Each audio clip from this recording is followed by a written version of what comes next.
Recording in progress.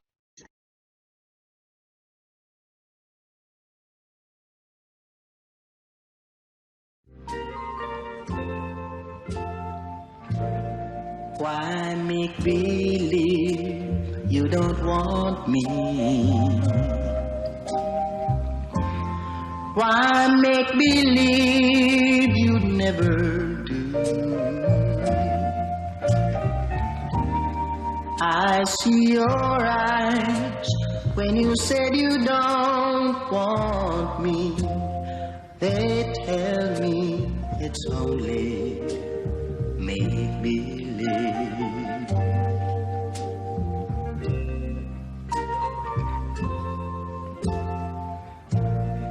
Why make-believe it's someone else that you adore and not me? Darling, I find I'm getting worried over you. You told me it's not make-believe.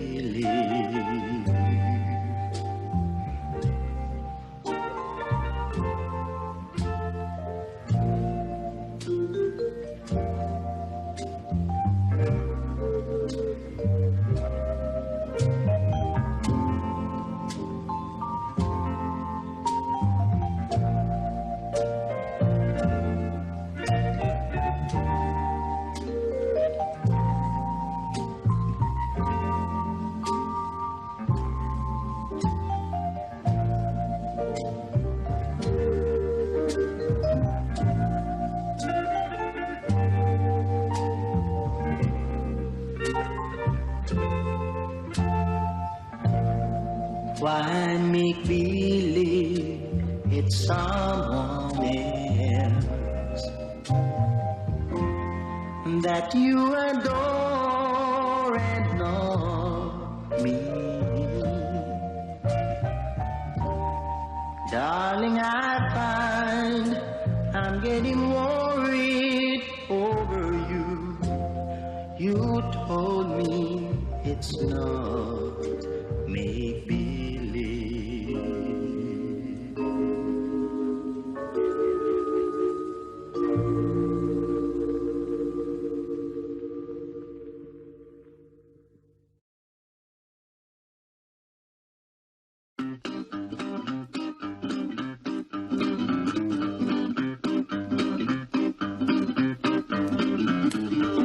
Let's sing your favorite words, followed by rhymes and verse. Your voice is soft and sweet, just like a drifting melody.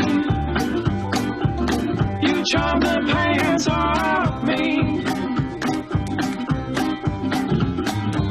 and I want to be a part of you. Take pieces of me with you. I know you love my hands and the dirty things that they can do. Cut them off, take them with you. Oh, oh, how I ride on the of you. Just don't take my sweet tooth, 'cause that's how I enjoy you. No, I will sing so joyously when you say you need all of me. Humming now 'cause you took my trail and you left it there.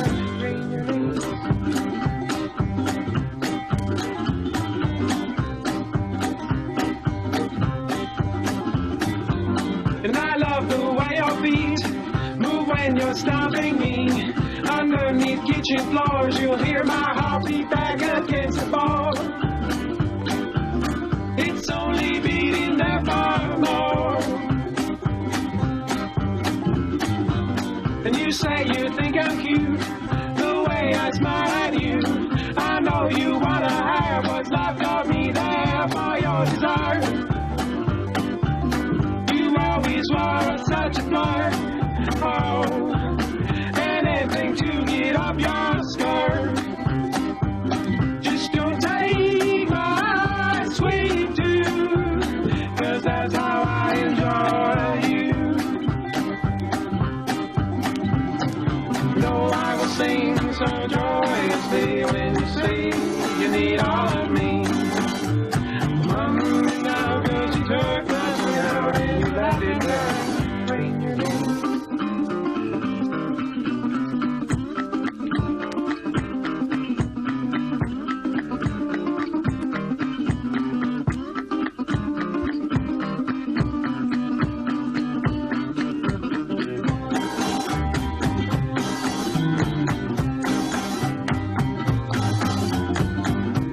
And I hope you're happy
ای مردم بدانید که کلام یکی از کامل ترین نیروهای آدم است.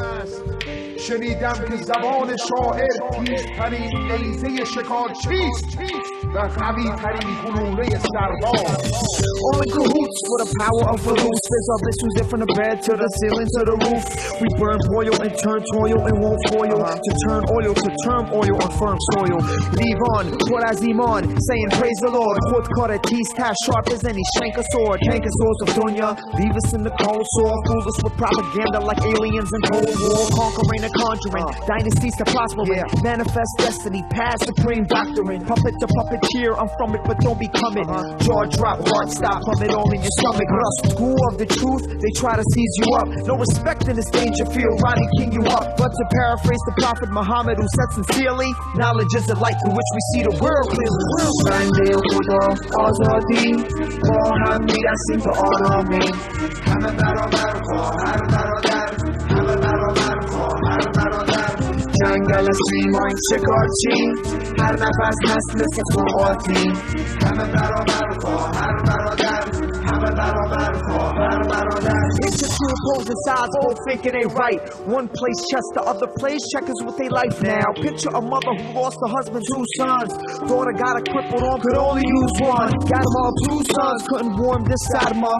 Picture an impoverished population of Farda. Anti-Bob Ross, knockoff of this canvas. It's on you to frame it, I'm dealing with slim chances. Who survive jihad lives in many forms. Dollar signs, beside lives in plenty scorn. False prophets are profit, adjust my aim act for devils.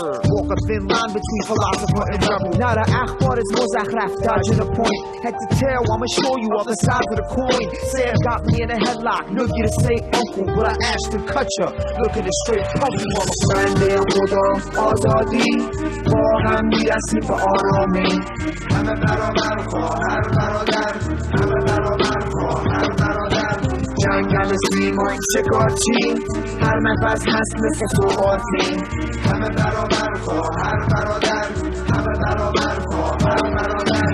بنده خدا آزادی با هم میرسیم به آرامی. همه برابر خواهر برادر، همه برابر خواهر برادر. جنگل سیمای شکارچی هر نفس هست مثل خوراتی. همه برابر خواهر برادر، همه برابر خواهر برادر.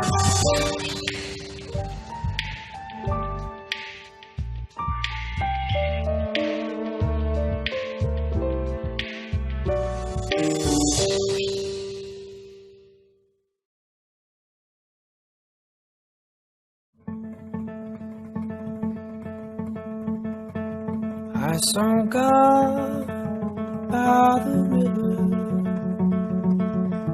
penning for gold.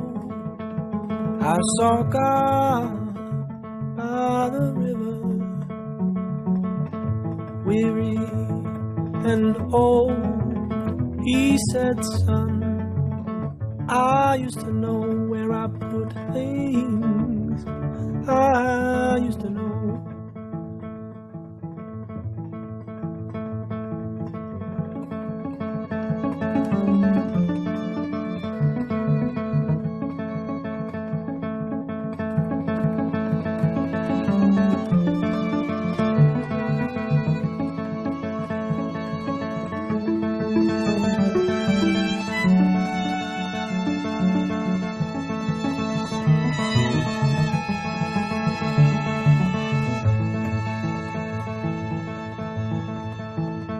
I saw God in the forest, teaching Tai Chi to the trees in the wind, and bowing to the sea.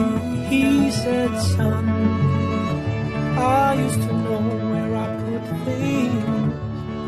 I used to know.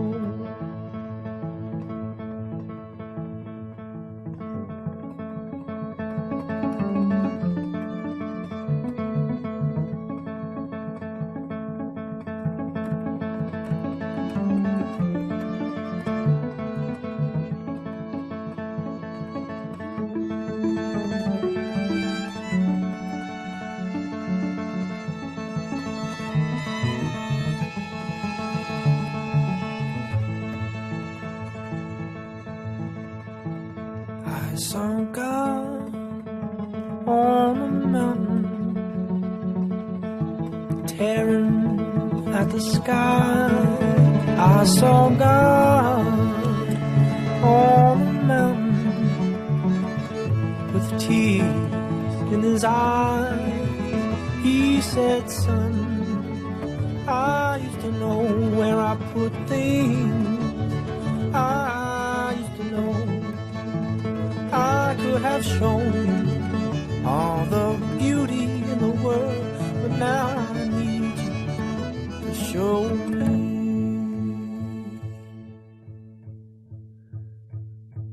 Yeah.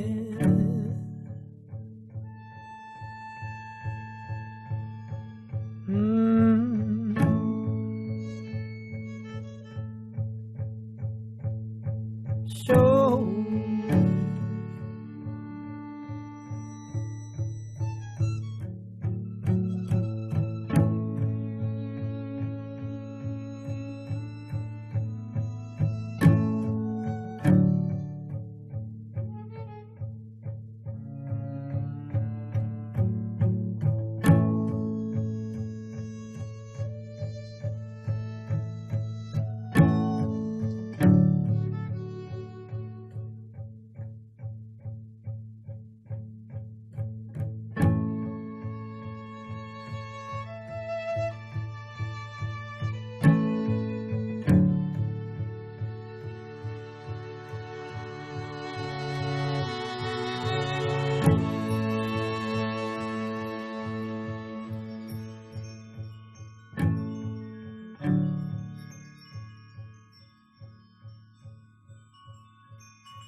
There's 104 days of summer vacation till school comes along just to end it. So the annual problem for our generation is finding a good way to spend it. Like maybe building a rocket or fighting a mummy or climbing up the Eiffel Tower.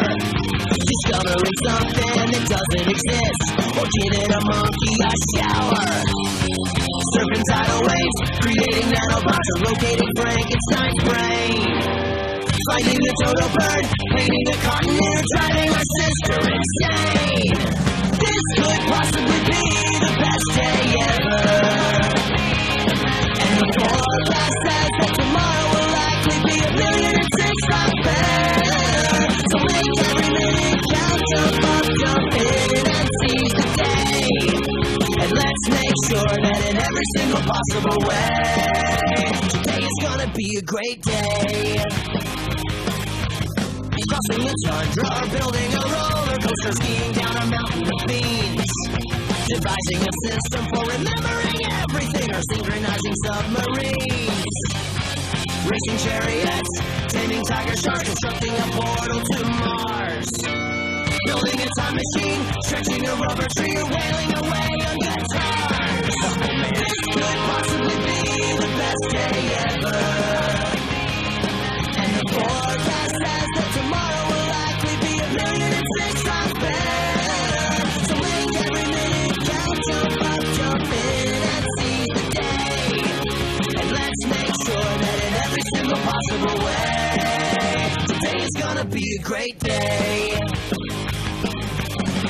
Hey, hey, hey, hey, hey, hey, hey.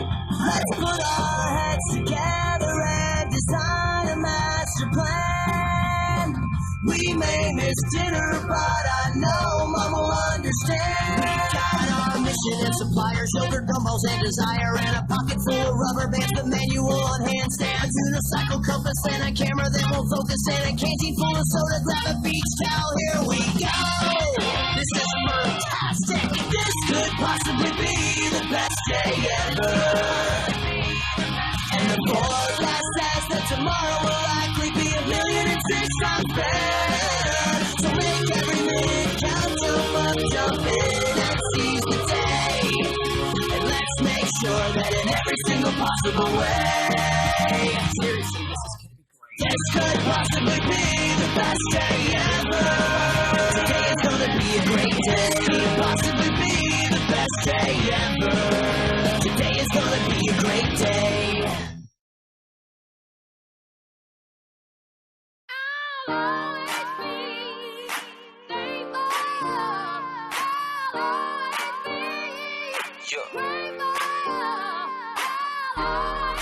Always thankful. Sing to 'em. Always. Let's go. DJ Hey, had to learn to stay humble. Navigating as a youngin', man, I always had big dreams. Young man rumbling, I grew accustomed to the thunder. On the bad days, I was skipping through the puddles. Even when I couldn't see, I had faith. Though I ain't have a lot of money, I was straight through the trials and the hate. I remember they used to ride on my cage. Now they say I got grace, come and smile in my face. But I know it's all a part of the plan. It used to rain so hard, we was scram. Now we all on the stand. Sun shining in the palms of our hand. Got the world at our feet, living life, putting it all on the ground. Listen, the reason why I keep going, man, I'm grateful for the love and support to keep going. Now I'm feeling so good, can't control it. Got me feeling like pop with the roller, baby, picture me rolling. Hey. always. They say, mama.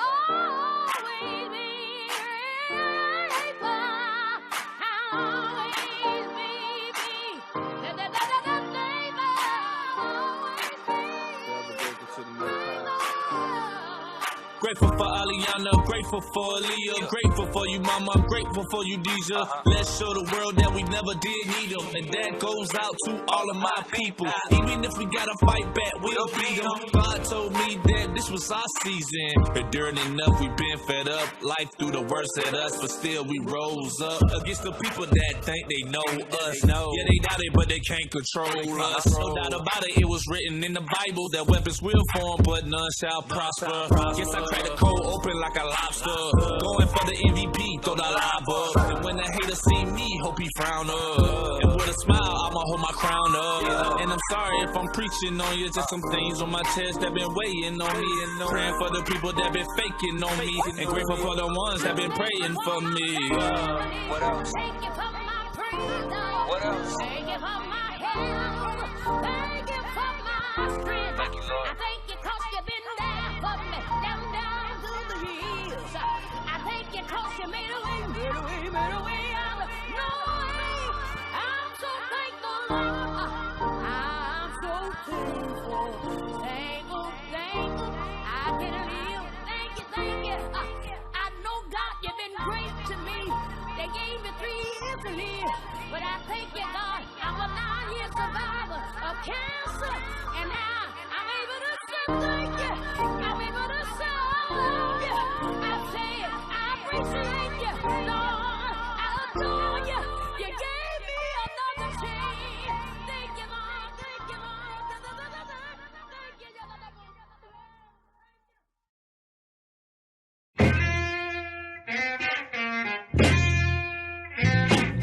Pretty words come so easy, then all good if you don't mean it.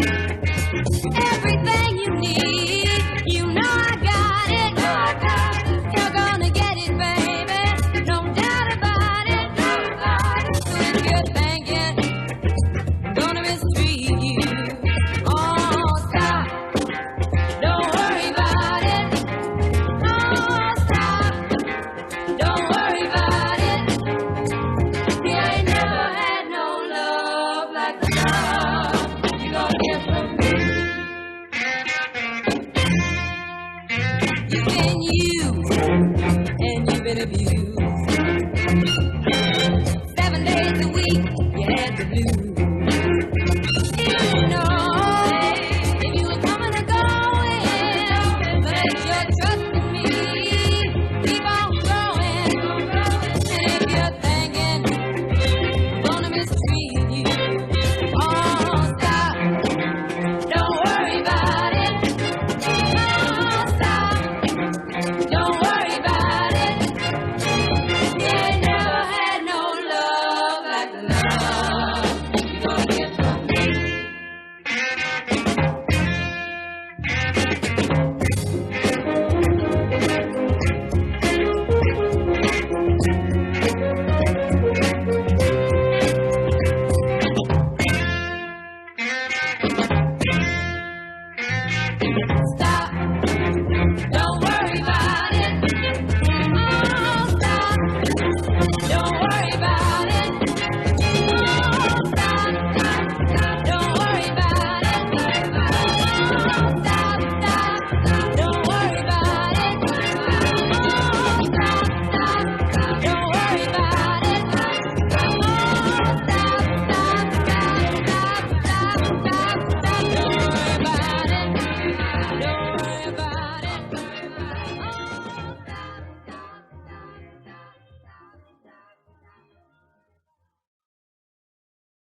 Whenever life gets you down, Mrs. Brown, and things seem hard or tough, and people are stupid, obnoxious or daft, and you feel that you've had quite enough,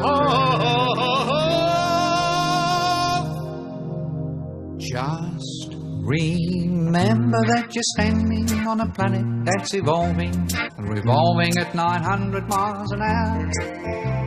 That's orbiting at 90 miles a second, so it's reckoned a sun that is the source of all our power.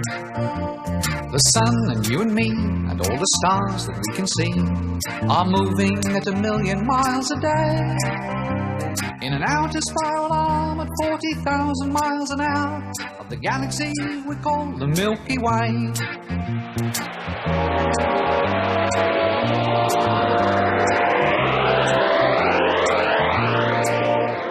Our galaxy itself contains 100 billion stars. It's 100,000 light years side to side. It bulges in the middle, 16,000 light years thick, but out by us it's just 3,000 light years wide. We're 30,000 light years from galactic central point. We go round every 200 million years. And our galaxy is only one of millions of billions in this amazing and expanding universe.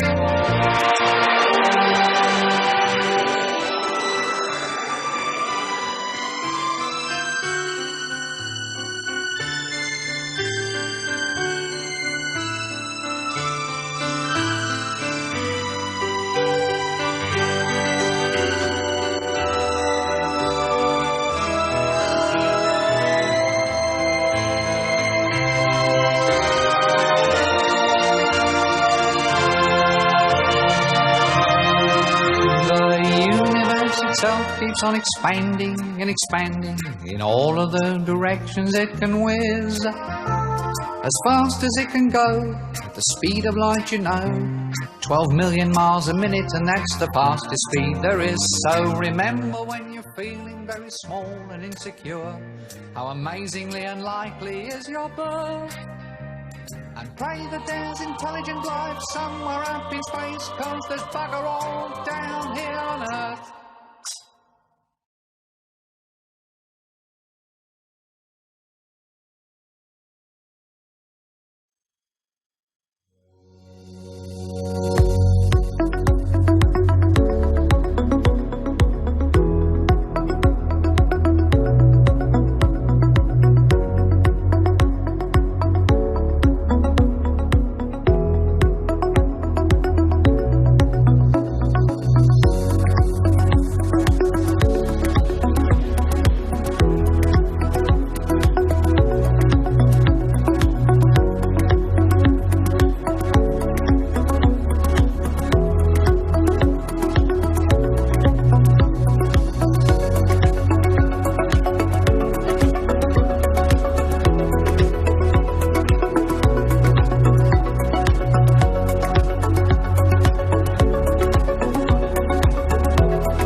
Good morning, everyone. On behalf of Dr. Ken Chang, my course co-director, and me, I'd like to welcome everyone to the ASGE Endoscopy Live course, Interventional EUS and Endohepatology. We have lined up amazing faculty who will be performing cases live as well as moderating the sessions for the next 4 hours. I hope you will enjoy them as well as learning from them. The format for today's course is that we have two 2-hour sessions. Within each session, we'll demonstrate 3 interventional EUS cases, followed by 1 endohepatology case. We have selected a variety of cases so that by the end of the course, you would have seen pretty much all bread and butter cases within these 2 fields. It's my great honor to briefly introduce the 8 expert faculty who will be performing live cases. Dr. Ji Bang and Dr. Shayam Varadarajulu from Orlando Health. Dr. Ken Chang, my course co-director from UC Irvine, Dr. Shayan Arani from Virginia Mason, Dr. Mohan Kashab from Johns Hopkins, Dr. Manuel Perez Miranda from Rio Fortica University from Spain, and my mentors and colleagues, Dr. Marvin Yu and Dr. Chris Thompson from Brigham and Women's Hospital. Next slide, please. So one housekeeping item, if you'd like to leave any questions for our faculty, please do so using the Q&A button at the bottom of the Zoom page. Please do not use the chat button. And without further ado, I'd like to pass the mic on to these two very important faculty who have been working very hard behind the scene. Dr. Sri Komanduri from Northwestern University, he's our operational manager for today's course, and Dr. Venkat Akshintala from Johns Hopkins, who will be one of our moderators. Venkat, the mic is yours. Thank you, Sai. Okay, we will switch next to Dr. Kenneth Chang from UC Irvine, who will demonstrate an EUS-guided portal pressure gradient measurement, shear wave, and liver biopsy. UC Irvine, we are live on. Maybe we can start with the in-room just for a second. I want to say hello to my illustrious moderators. Thomas, good morning. Ken, Sai, Amit, great to see you all. Can you all hear me okay? Yes. Okay, great. So in my room, I just want to introduce the amazing team we have.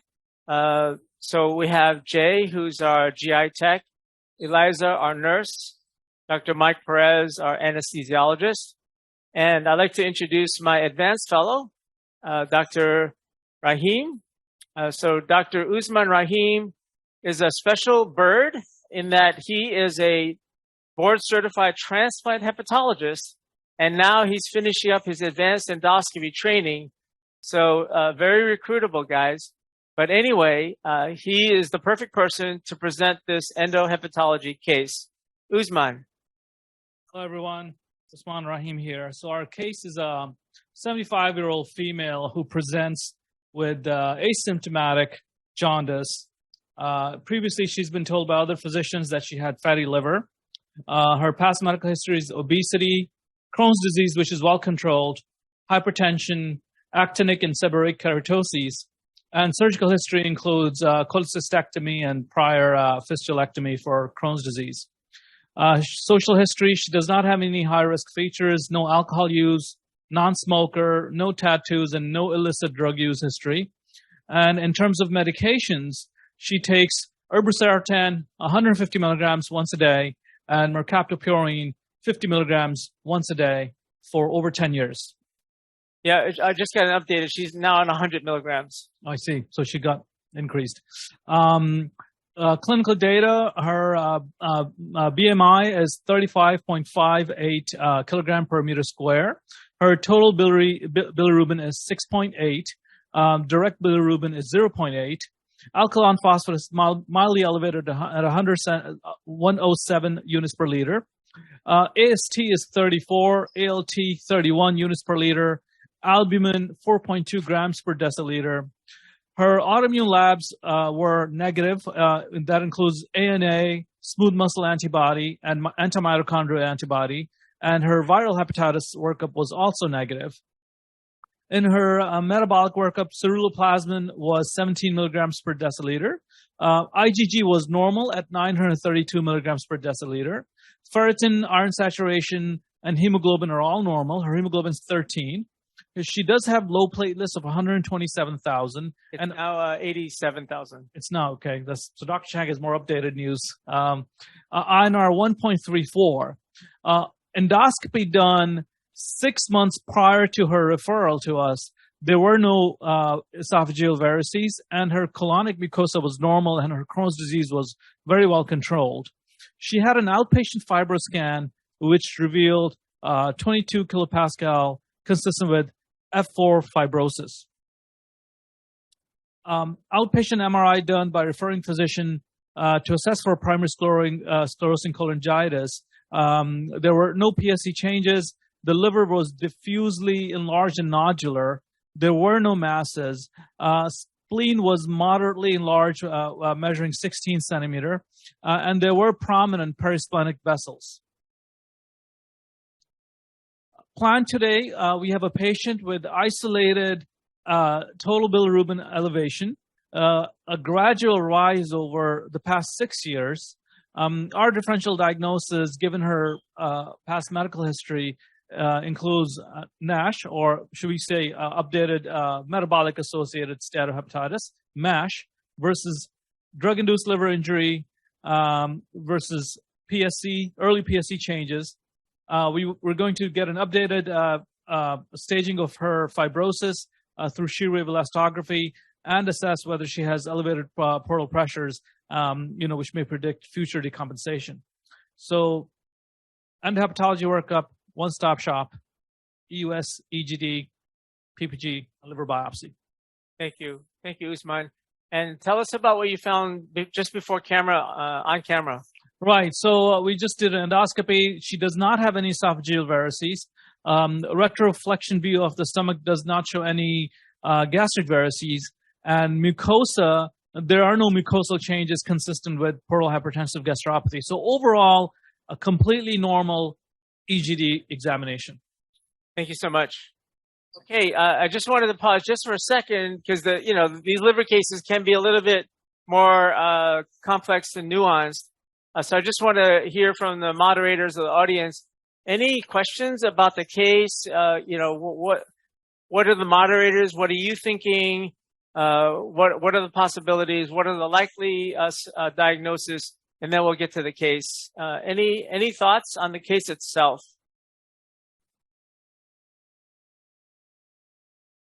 And we can switch off the PowerPoint.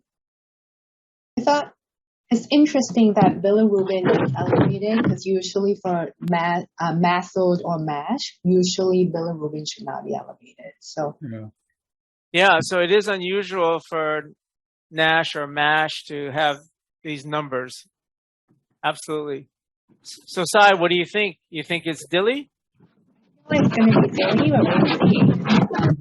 But also, FibroScan is 22 kilopascal, and I feel like it's going to be falsely elevated because of the BMI greater than 30. Looks like. So I think that might explain why on EGD we do not see varices or portal hypertensive gastropathy. Yeah, so there's splenomegaly, there's some dilated perisplenic vessels, but no gastric or esophageal varices. So it's a mixed picture, but downtrending platelets, so synthetic functions are going down, uptrending INR. So that it's certainly concerning for ongoing deterioration of liver function. So cirrhosis, possibly on the way to decompensation, but she feels absolutely fine. She has no symptoms, not even pruritus. Okay. Any other thoughts from the panel? Ken or Thomas, we're good? We're good. We look forward to your demonstration because I think it would be very valuable to evaluate the portal pressure gradient in a case like that. Okay. Thanks, Ken. So I think you're seeing the EUS image now? Yeah. Is it okay? Do I need to brighten it for you, or we're good? That's good. Okay. That's good. Thank you. All right, so we're looking at the left lobe of the liver. I'm going to take a look at the liver edge first. The reason for that, I'm looking for any blunting of the liver edge. And I would say based on this, very mild initial blunting. You see the angle of the liver here. A normal liver will drape in the same contour of the gastric wall. And this is coming off a little bit. So I would say very mild, subtle blunting of the liver edge. Then I'm going to look at the liver contour, the liver surface. And if you follow my arrow, you can see that the liver surface is not perfectly smooth.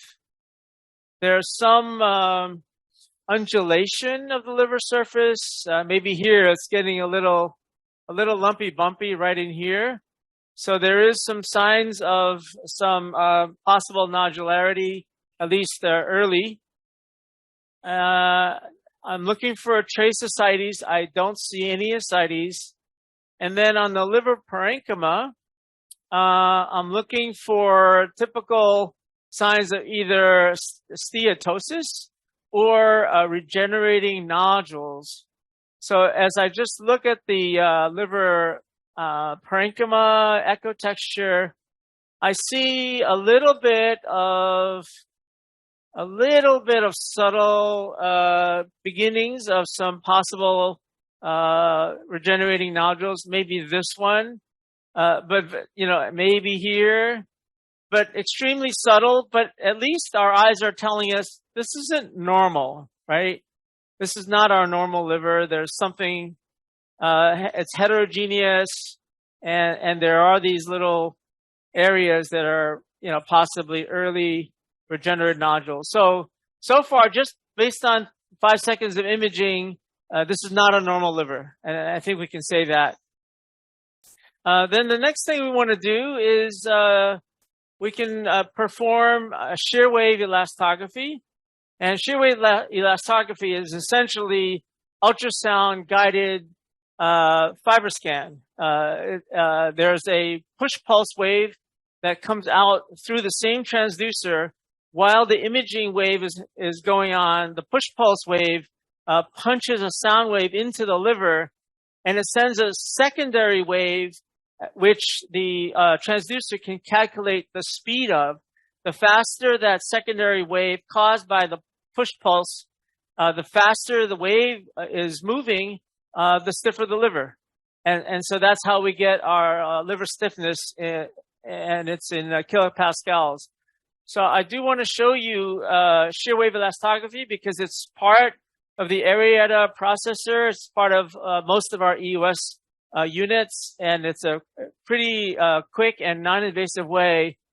And we can measure the right lobe just like with a fiber scan, but we can also measure the left lobe, which is hard percutaneously to measure the left lobe. And we can measure the spleen stiffness, which cannot be done by percutaneous routes. That can only be done by MR elastography. So we have an advantage in we can sample bilobar as well as splenic stiffness. So I usually like to go to the right lobe to measure my first shear wave. So I'm advancing the scope through the pilaris right now just to get some imaging of the right lobe.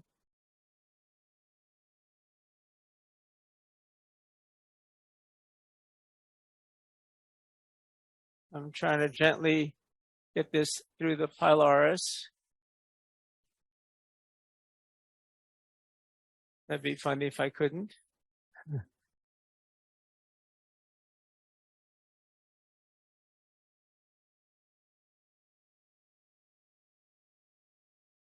I'd angle it. Okay, I'm in the duodenal bulb. And so here in the bulb, I'm imaging the liver. So the idea with shear wave is you want to have very good acoustic coupling, but you don't want to compress the liver with your transducer because you can very easily artificially create stiffness by compressing the liver with your transducer. So here I have a decent non-compressed view of the liver. So I'm looking here, I am not compressed. My transducer is not pushing on the liver. And that's the only, subtle kind of technical consideration for shear wave. So now I'm going to turn on the shear wave button, and I'm going to put this is my region of interest here. And then once I'm in a stable position, I just hit the button update. And so I'm getting a E value of 34.52, which is extremely high. And the VSN is 91%. The VSN has to do with within that 2 centimeter box, the transducer was able to get good information on 91% within the region of interest. So that's a good number. We want it to be at least over 50. So 91 is excellent. So what I'm going to do is I'm going to get a few passes here. So now I'm getting 23. Now I'm getting 19.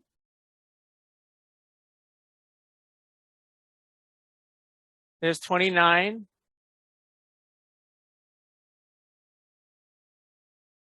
There's 24.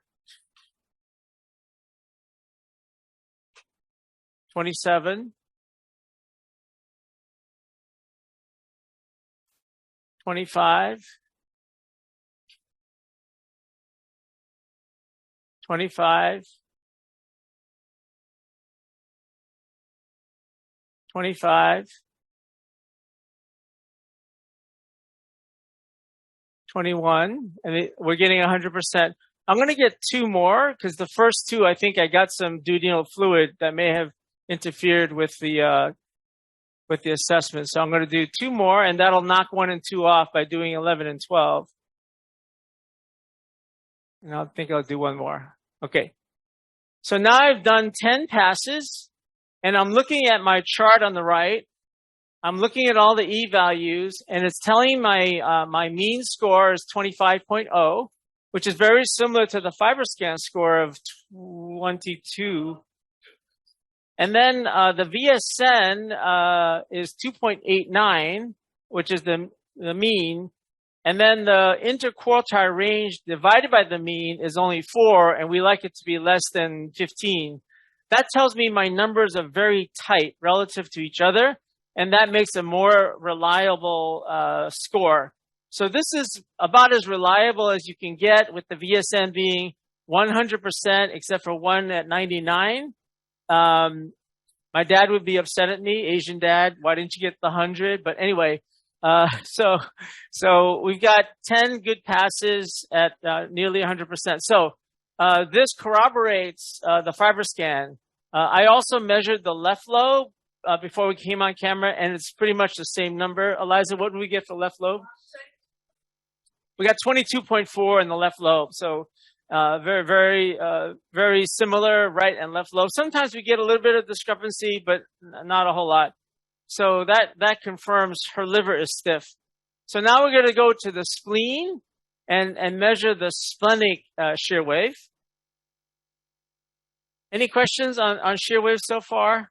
Dr. Chang, as you're transitioning, we'll quickly go to Orlando Health and we'll come back to you in a few minutes. Okay. Okay, good. Let's go to Orlando Health, please. Yeah, let's go one by one. Are you ready? Yes, Dr. Vadraj, please go ahead. Chaim, we are back. Okay, Thomas. So, Thomas, I'm going to show you what we had done. So, you see the wire Eliza on EUS. tripped the cable. Okay. So, Stephen, we need to show EUS on the fluoroscopy image. So, we have the wire in the liver. It's going towards the hilum. Unfortunately, you're the only one who was anywhere near it. So, okay. So the stricture, Thomas, is very long at the hilum. Let's go to the next image. Yep. So Ramesh was able to navigate the wire to the liver hilum, and then we realized the stricture is very long. So go to the next image.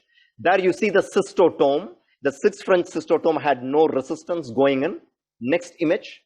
And then we got some sort of a cholangiogram. So to confirm our position. Next. And the cystotome was applied, reintroduced. Next. And then the tract was died. Thomas? We are just seeing one image, I think. Oh, Stephen, no? Can we show There's a delay. Now we see the cystotome. Yeah, reference image. Here, yeah. Okay. Do you see the reference? There we go. So there you see the wire, Thomas. Next. Wire towards the liver hilum. Next. There's a tight stricture.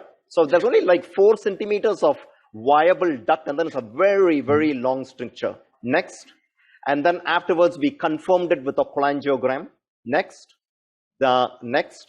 And here is a 4 millimeter balloon dilation of the transgastric intrahepatic tract. Next. Okay. So now, Thomas, since the dilation is done, I'm working purely without endoscopic view. We have got an 8 centimeter fluoro. partially covered metal stent from Boston Scientific. So the challenge will be how much of stent is going to be really inside the liver. I'm afraid we will have about 4 centimeters in and 4 centimeters out. And this is done under semi-blind view. I did not dilate completely because there's always a risk of leak. You can see how easy the stent goes on EUS view. Fluoro now. And there it has to take the turn. The turn has been taken. Ramesh, what do you think? Good, right?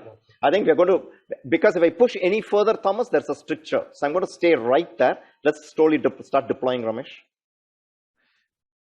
So we're going to start deploying. There is a stent coming out. Keep going, Ramesh. Keep going. Keep going. I'm going to keep pulling back. Pull back. So Shyam, this is your access then for further manipulations. That is right. Have full back. So I'm going to pull back a little bit more. What do you think? Yeah. So on EUS, you can see the stent getting deployed. I'm going to keep pulling back, Ramesh. Are you okay? Yeah. Okay. I'm going to move away from the stomach. A little bit more before I move away. Fluoro. Good. Okay. Now I'm going to move away from this. So this is the only time in the procedure where we are going to show, we are going to go on endoscopic view. Danny, come here underneath. And then I want you to pull the scope slowly. So I'm having another assistant help me with pulling the scope away from the patient so that we can get endoscopic view. Yeah, slowly pull. Fluoro, please.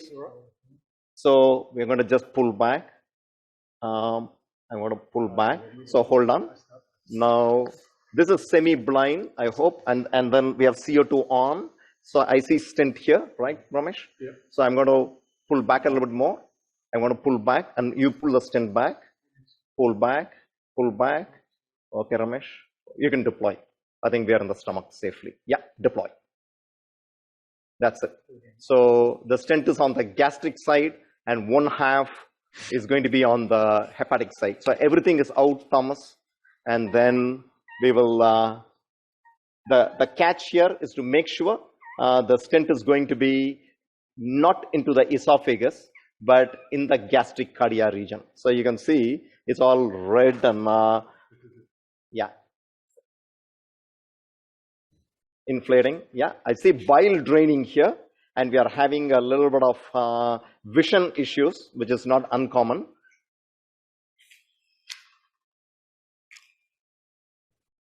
I would like to show endoscopic view. There we are. So here is stomach.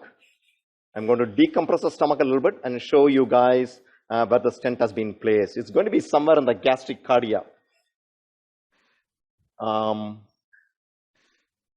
There you see the stent on EUS. It's coming into the stomach, and it's actually a little funny location. It's right in the stomach. So what we need is, Thomas, is an endoscopic view. I'm going to let you go back to Ken, and I'm going to have a gastroscope to show you how the stent looks. Okay, can we do that? Yep, we'll do that. Let's get a gastroscope. Yep. Okay, let's go back to UC Irvine.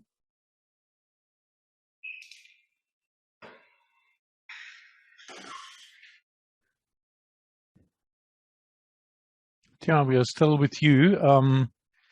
So until You're we still with me? What's the you hear Ken is coming back? Yeah. Hi. I'll answer these questions for you. No problem. Yeah, maybe we have now okay. We have you on the big screen. What's the plan now, Ken? Yeah, so I showed you the shear wave of the right lobe. I won't bore you with the left lobe, but I do want to show you the spleen, and then we'll go to the portal pressure measurement. So this is the patient's spleen, quite enlarged. I measured it to be about 12 centimeters, and I do see some dilated tortuous vessels, perisplenic. Let me turn on the color flow here. You can see now there's flow in those dilated perisplenic veins. So she doesn't have any gastric or esophageal varices, and I look in the gastric submucosa, there's nothing going on there, but certainly we have some perigastric vessels. So that corroborates the MRI findings. So in terms of, and there's also a small accessory spleen right here. So I'm going to show you the shear wave.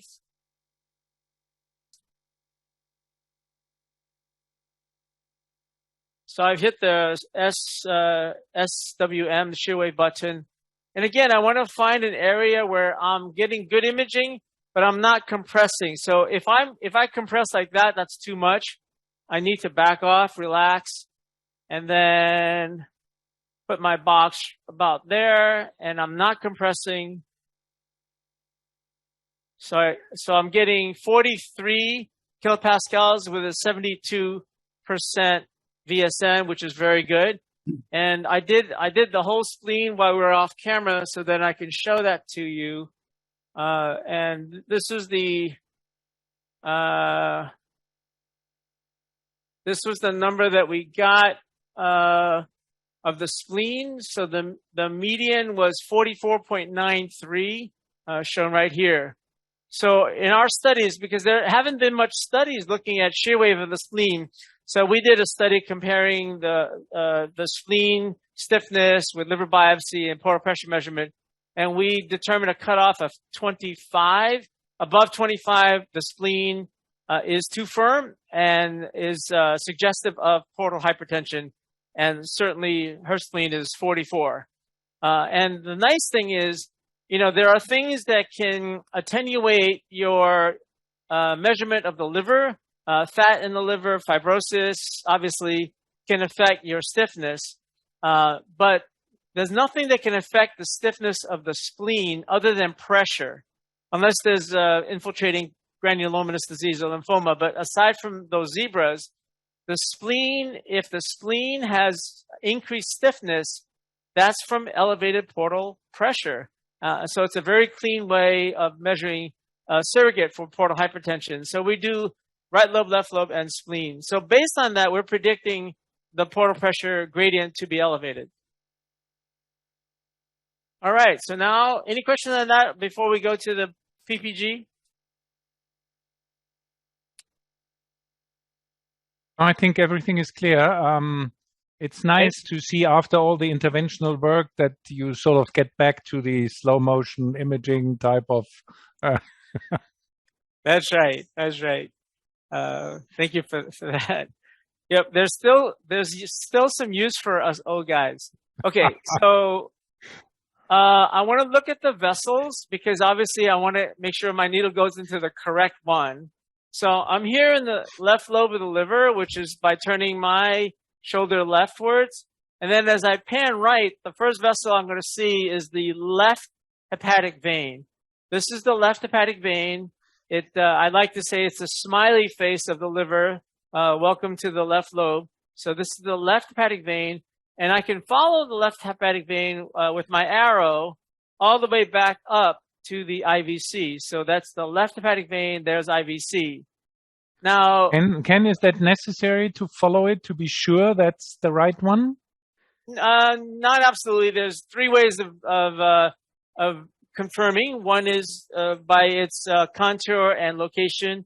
Two is by its connection to the IVC. And three is by doing pulse wave, and you get the typical 4 phases of the hepatic vein pulse wave pressure, ASVD, and that's, you know, there's no way you can be wrong when you get the pulse wave, obviously. So now, if I want to, so that's the left hepatic vein. If I want to go to the middle hepatic vein, I just simply rotate shoulder right. And that's the middle hepatic vein. So again, this is the aorta, and this is the middle hepatic vein, which separates segments 4 from segment 8. The left hepatic vein separated segments 2 from segment 3. And I like to say that the middle hepatic vein looks like the head of an elephant. This is the elephant's head. This is the elephant's trunk. Maybe there's a tusk here, but anyway, this is the elephant head, sign of the middle hepatic vein. So this is a possible candidate for hepatic vein pressure. The left hepatic vein may be easier for this case, not always. Usually it's the middle. And then the other vein, if I continue to turn right, I get to the IVC here. and the right hepatic vein is right there. So you get a small nubbin of the right hepatic vein here, and that separates segment 8, where my arrow is, with segment 7, which is the most posterior segment here. So just a quick overview of liver anatomy. So Ken, this is Amit. Why would you select the middle versus the left? Left seems to be more accessible, right? So I don't know if I said it correctly, but what I meant to say is today for this patient, I'm going for the left hepatic vein. Okay, but you could choose either between the left or the middle, right? Or yeah, so I was deciding a little bit. All right, let me just share with you my thought process. So I like the imaging of the middle hepatic vein. However, it's a little bit narrow here. It does widen more here.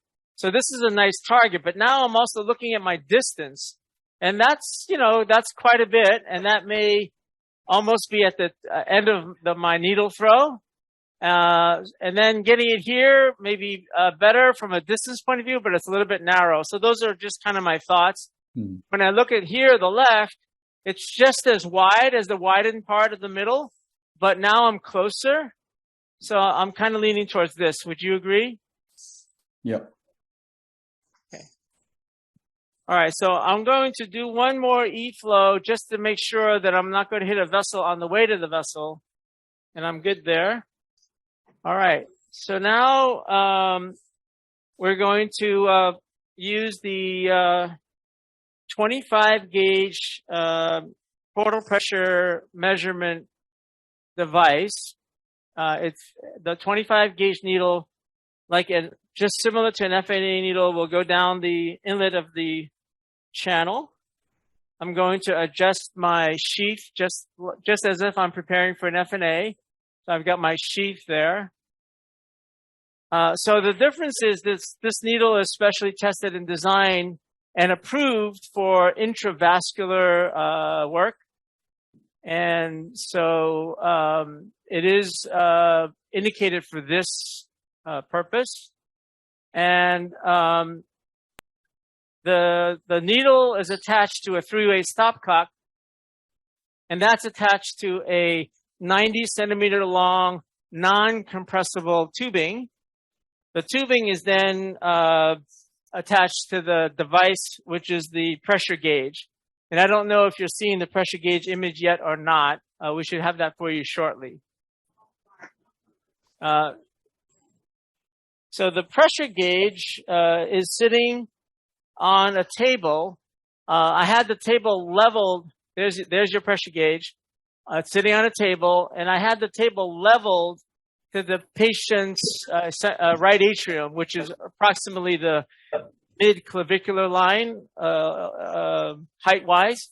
So then that's the proper zeroing point for the pressure transducer. And so now I'm going to advance the needle into the vessel, and then I'm going to flush the needle. The needle is already primed with very dilute heparin saline. You can use saline by itself or dilute heparin saline. And once I'm in the vessel, I will just flush, a few drops out to clear the needle tip, and then the pressure will rise, and then it'll equilibrate, and then I'll take a measurement. So I'm going to demonstrate that to you. So my needle is right there. So I'm just going to adjust myself a little bit. So my needle trajectory is going to hit the vessel. And then it's okay to go through and through these vessels because nothing will happen on the opposite side once the needle comes back. So I got my trajectory. I'm going to go fast. So the needle went fast. It went through the vessel, through the outside wall, which is fine. And so now I can safely back up until the needle is in the vessel. And the nice thing about this backing up technique is as I'm pulling back in the needle, the vessel will actually get larger because I'm tugging on that front wall. So watch. I'm pulling. See how the vessel is actually getting larger, not smaller? If I go the other way with a front door approach, I will collapse the vessel a little bit before entering. So this is a nice way to get it right in the middle there. So I like my position. And now we're going to do the first flush. Okay, I saw some micro bubbles. And now we're going to wait for equilibration, and Usman will call out the numbers. 23, 22, 21, 20, 18, 17, 16, 16. And Dr. Chang, do you always intubate your patients 14. For this procedure? I do. I like to. It can be done on the Mac, but I like them to be really still. 13. 12. 12. 13. 13. 12. 12. Ken? Yeah. I know that this has to 12. Be repeated. Yeah. Would you donate 30 seconds or a minute for Chaim to conclude? Sure, please. I'm going to do 2 more measurements, and then by the time you come back, I'll be in the portal vein. Okay, great. All right. Thank you. So we like your positioning of the needle. So let's see now where the stent is positioned. Chaim. Thomas, so this is just a quick EGD view. You don't want the stent in the esophagus. So here is the gastric cardia. Advance the scope. You can see bile flowing. And then here is a stomach that ejects out. And we have positioned in the body of the stomach. And let's show the fluoroscopy view. And you will see that the stent is bent backwards and things are draining. So that's pretty much it, Thomas. It was a little difficult. Hopefully this will result in some palliation of jaundice so that he can get his chemotherapy. So Sham, any utility of putting plastic stents to this? Now I know in this one it will be difficult, but do you put in a double pigtail plastic stents through this? Probably not needed, Thomas. This is a 8 millimeter by 8. It seems to be working. I don't see any kinks in it. I think if I put in a plastic stent, where am I going to leave it? It's going to just pass, and then right at the proximal, the duct ends with a cancer. So I don't think the proximal stent is going to do any good. At least here you can see towards the periphery, there were some liver radicals and everything is draining. The contrast is draining very well. So I don't think the plastic is going to be successful. I've got a nice coated portion at the GE junction area, so there will be no leak. Things are draining nice, and for this patient, this is as good as it's going to get. Right, so you are relying that the left side will be drained through the side holes, because the stent is in a good position towards the hilum, but I agree, that's the best we can do. Yeah, that's the best we can do, correct. So thank you very much for keeping patience and suffering through this. It was, I think, the toughest case up to now. Brilliant, thank you. Thanks, Thomas. Thanks, so let's go back, we'll go back to UC vein. Let's go back to the liver vein or portal vein. I think it's still the liver. Okay, good. All right. So Ken, we are back with you. Oh, that was fast. Welcome back. So I promised. Thank you for keeping your promise. I did 5, and so the last 3 in a row, I'm going to have Usman tell me what those 3 were again. Okay, so the measurements were 7 millimeter of mercury, 6 millimeter of mercury, and 8 millimeter of mercury. Okay, 7, 6, and 8, and even I can make an average of 8. Okay, so 8 millimeters of mercury, which is normal for the hepatic vein side. So now I'm going to come out. I'm going to turn on E-flow and come out. And I don't see any flow in the needle tract. Very typically, we don't see any flow from a 25 gauge needle. But our platelet count is 87,000, so I just want to be very careful. And I don't see any flow, so I'm going to come out. And now I'm going to target the left portal vein. So I'm just going to move my scope in a little bit. And there's the left portal vein. How do I know that? Because it looks like it. But I can always double check with the E-flow, with the pulse wave.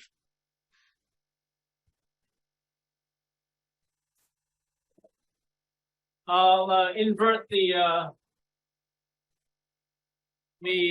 optimize this for Thomas. He'll appreciate it. Ken, quickly tell the audience what you would do if you saw some flow in the needle tract as you're pulling out. Yeah, so for these small needles, the main thing is don't pull the needle out. Just leave the needle in, and that'll tamponade it. You can slowly back up and change the angle of your needle as it comes back because blood is harder to make those corners. But if you're doing a liver biopsy, 19 gauge needle, and there's flow, I did make a 7-minute video on the EUS blood patch salvage technique. And if we have time, we'll show that to you. And hopefully I don't use it in this live case. But anyway, if you see flow and your needle is full of specimen, you can put your stylet back in, give back to the patient 25 to 50% of what's in the needle. You're just giving back the last portion of what came in the needle. And usually that's blood. And that blood's already clotted because it's been in the needle. And so you give the patient's own blood back to plug up the hole. And then once you confirm there's no flow beyond your little barrier that you created, you can come out. So it's an excellent question, but a really important safety maneuver. It's an interesting hemostasis technique. Maybe you should consider where you could use otherwise. Thomas, you're still thinking. All right. So we've confirmed that indeed is the left portal vein. So I'm going to optimize my distance this way. I think I like that distance. And so I'm going to aim my needle thusly. Oh, hold on, right there. Right there. And I'm going to go, once I have a good position, I'm going to go quick. So that was quick, and I'm in. So let's go ahead and flush. So do you think the level of 27, 24, 23, 22, 23, 22. Okay, 22. So let's take another sample. So right now, assuming that's a good number, 22 minus 7 is a gradient of 15. 26, 25, 23. So normal should be 5 or less. Yeah. 5 to 10 is portal hypertension. Greater than 10 is clinically significant 18. portal hypertension. And 16. Greater than 12, high risk for bleeding from varices. 16. 16, okay. Take 16. Uh-huh. 28. That's data from indirect portal pressure measurement, 21. right? That's correct. We have to kind of, 18. this will be the new standard, Thomas. So we'll have to create new numbers. 16. You want to repeat another value? Yeah. So we've got a little bit of divergence of numbers, 21, 16, 16. 23. So we keep going until we get 3 numbers that are close together. 16. 16. What's the reason that it's 16. dropping on? Yeah, sometimes you can have like a couple of air bubbles, and that could influence the pressure. So each time we clear the bubbles and we get another measurement. So the last 3 in a row that were consistent were what, Usman? 16. 16, 16, 16? Yeah. Okay. So 16 minus 7 is 9. So this is more consistent with her clinical picture, meaning she has portal hypertension. It's 1 point away from clinically significant. She doesn't have gastric or esophageal varices. And this is really the key. We can diagnose these patients who are not yet clinically manifesting, yet are on the way to portal hypertension decompensation. And we've had a number of these, and Sai is really turned on by this. She's published some studies where you can drop their pressure from abnormal to normal after an endoscopic sleeve gastroplasty. They lose, 20% of their total body weight. You come back in a year in a NASH patient, you measure their pressures and they normalize. And that means that we have a window of reversibility for these patients, which is tremendous. And before this technology, you couldn't even know that they were in that potential reversible window. You wouldn't even know to be so aggressive in managing their metabolic disease. So anyway, preaching over.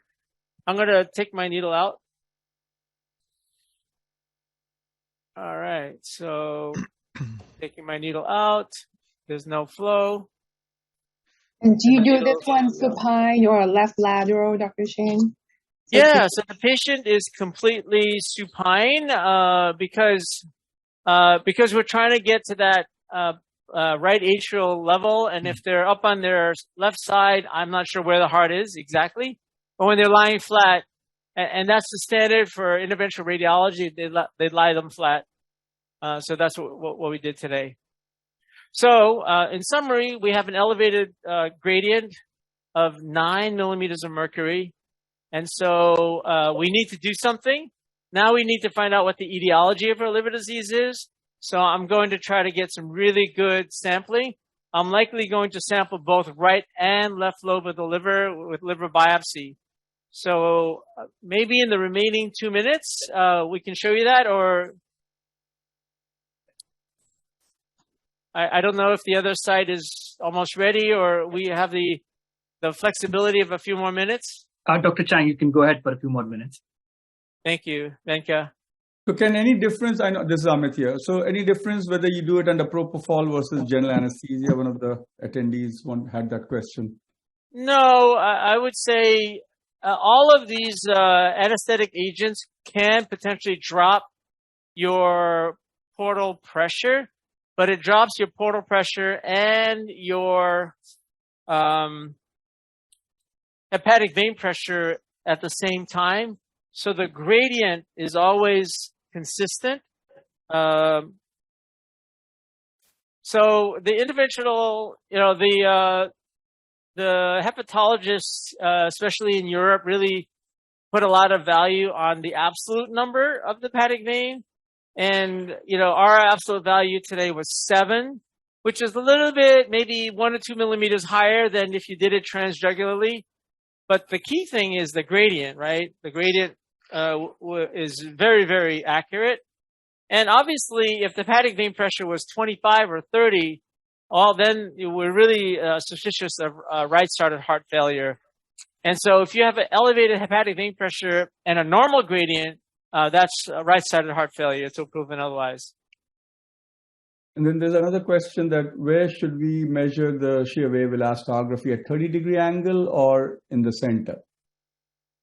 Yeah, I would just go right underneath the transducer, almost like you're targeting for an FNA. But again, make sure that your transducer isn't even in the slightest way pushing up against the liver, because even a slight push on the liver will make that liver more stiff.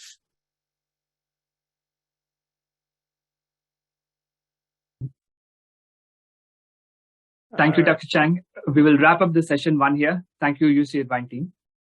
Okay, thank you.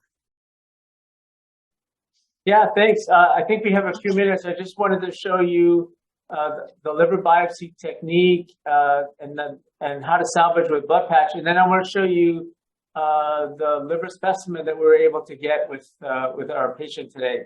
Can you guys hear me okay? Yeah. Yes. Okay. So let me go to here and hold on.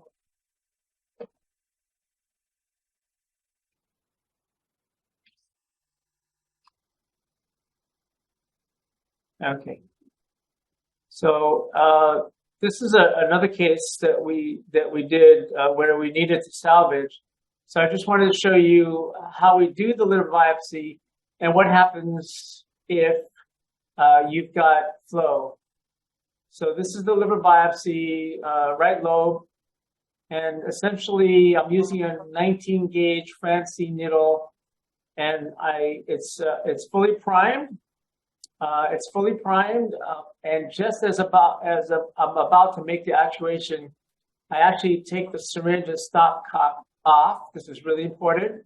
So your front end is free and your back end is free, but your needle is primed with heparin.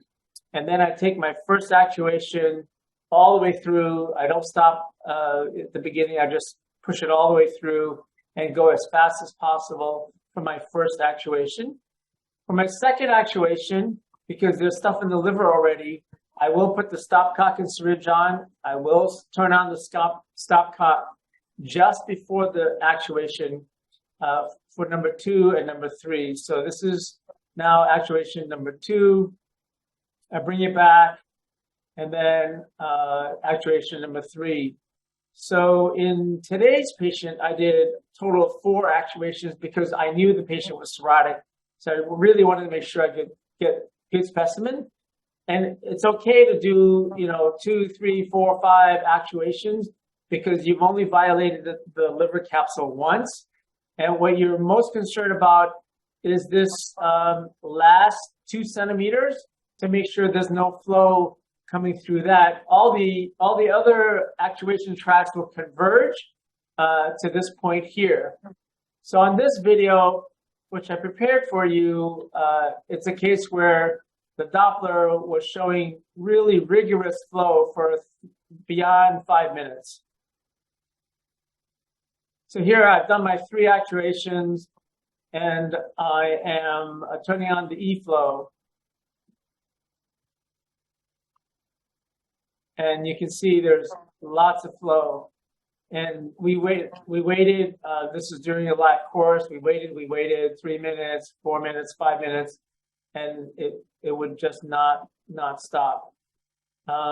So after waiting the 3 minutes and it's not stopping, we decided then to employ the EUS-guided blood patch delivery technique.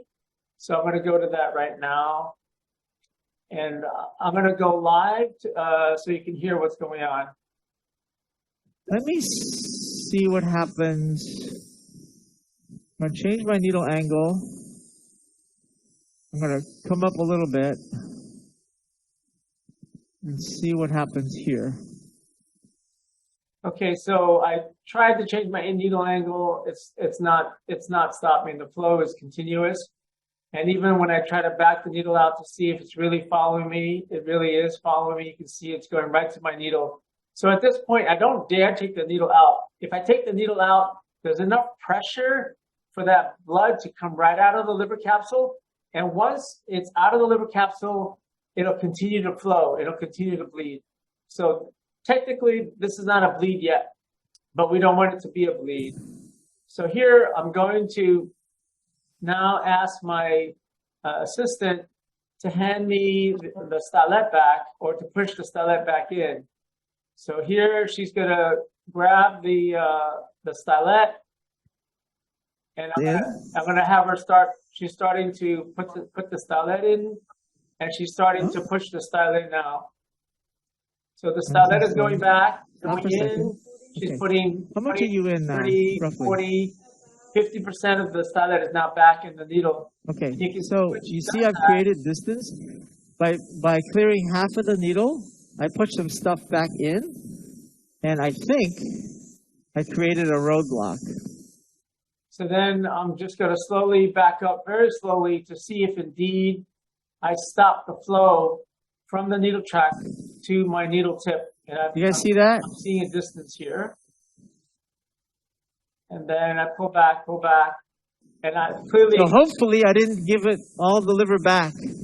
Hopefully I gave some of the liver back, but hopefully I'll have enough specimen. So at this point, I feel confident I can take the needle out. And so I'm going to pull the needle out now since there's no flow beyond the blood patch. And then here I'm processing the specimen just like I did when I finished the case today. I decant and I pull out the specimen. And here I've got about 12 centimeters of liver still, even despite the fact that I gave half the needle back to the patient. And this is a very, very fibrotic liver. Complete. Case number 1 is a... So this is today's case. I did a single pass in the right lobe. I made 4 actuations, and we all knew that this is a cirrhotic liver. This single piece is about 8.5 centimeters. These are 5 centimeters each. These are 4 centimeters each. And this is one pass. 27 centimeters of liver in a very nice quality core. So because of the quality and quantity, I didn't feel it was necessary. I confirmed with our transplant hepatologist, do you really want me to sample the left lobe or not? And they go, no, with DILI, it doesn't matter. This is more than sufficient. So this is off the pathology. So I just wanted to share with you, A, the technique of the liver biopsy, B, how to manage the specimen, and C, how to deal with bleeding in the needle tract with the blood patch technique. Thank you so much. Very nice. Thank you, Dr. Chang. We will next go to Dr. Moin Kashaf from Johns Hopkins, who will show us an EUS-guided direct transgastric ERCP procedure.